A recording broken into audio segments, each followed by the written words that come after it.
Welcome back to the bloodiest, muddiest, and arguably dumbest conflict in human history.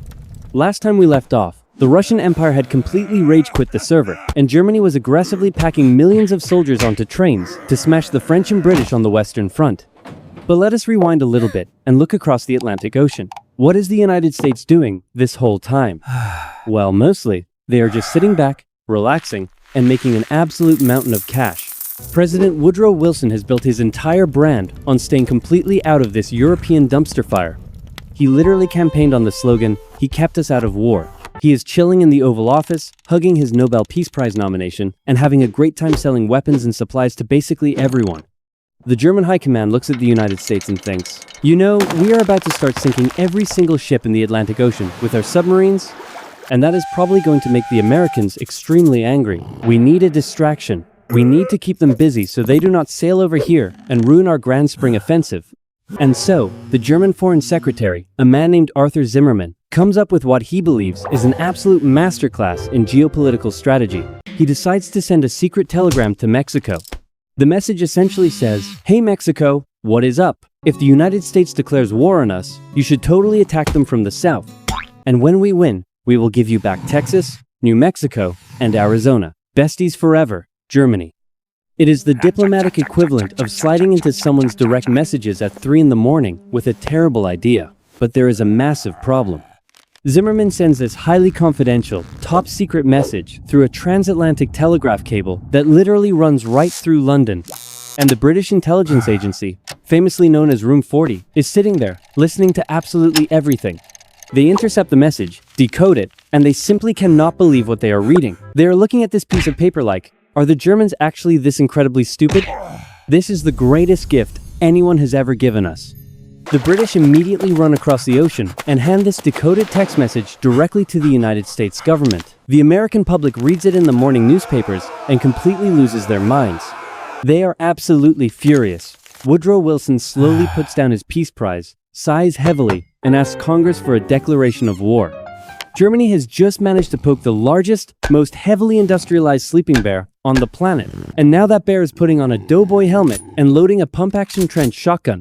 Realizing they have made a colossal, catastrophic mistake, the Germans know they are now on a terrifying ticking clock. They have to win the war in Europe right now, before millions of angry American soldiers show up to the party. Therefore, Germany launches the massive spring offensive. They take all those battle-hardened troops they brought over from the defeated Russian front and absolutely hurl them at the Allied lines. And for a brief, terrifying moment, the plan actually works. They break the stalemate. They're pushing the British and French back miles and miles.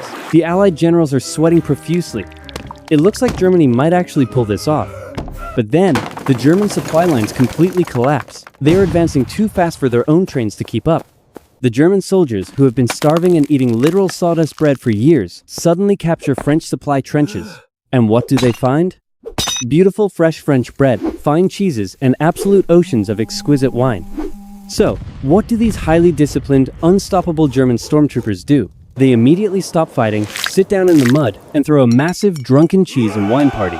The momentum of the entire offensive grinds to a screeching, hilarious halt because the German army is too busy having a picnic. And right at that exact moment of drunken hesitation, the Americans finally arrive.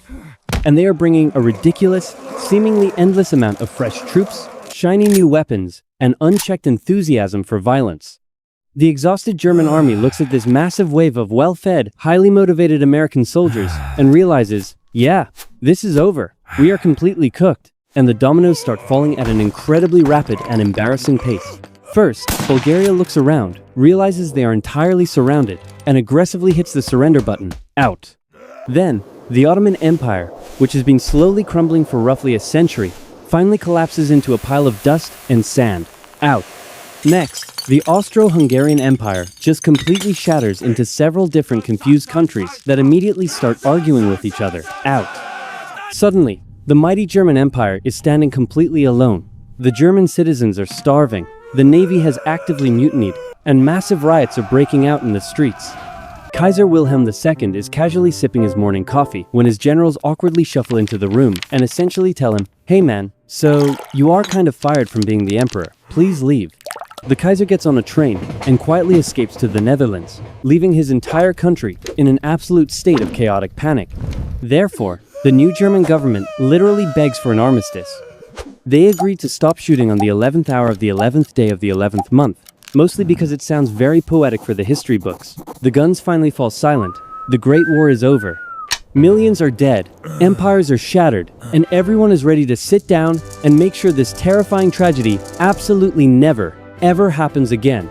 Welcome to the Paris Peace Conference. In 1919, the leaders of the winning team gather in a ridiculously lavish palace in Versailles to figure out the post-war world. You have Woodrow Wilson from the United States, who brings a nice, optimistic list of 14 points about peace, love, and international friendship. He just wants everyone to hold hands and get along. But then you have the Prime Minister of France, Georges Clemenceau. And Clemenceau does not care about friendship. He cares about revenge. France is being completely decimated, their land is destroyed, and Clemenceau has one single, terrifying goal.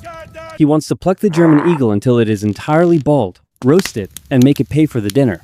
And the resulting Treaty of Versailles is an absolute masterpiece of toxic vengeance. The Allies drag Germany into the room, hand them a pen, and force them to sign a document that is basically a national death sentence. Germany is forced to stand up in front of the entire world and accept 100% of the blame for starting the war. All of it, even the parts that Austria definitely started.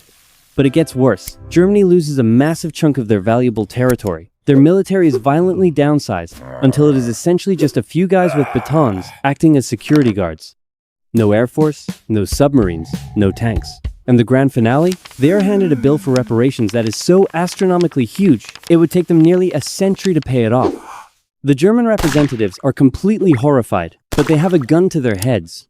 They sign the paper, pack up their things, and limp back home in absolute disgrace, carrying the weight of crushing poverty, hyperinflation, and a burning, humiliated anger that is just waiting to explode. Meanwhile, the Allied leaders pop the champagne, pat each other on the back, and proudly declare that they have successfully created an eternal, unbreakable peace that will last until the end of time.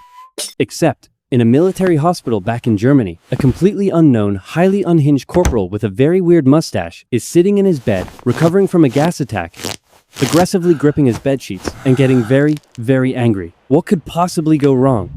If you want to see exactly how this toxic peace treaty directly caused the most destructive sequel in human history, you better hit that subscribe button right now.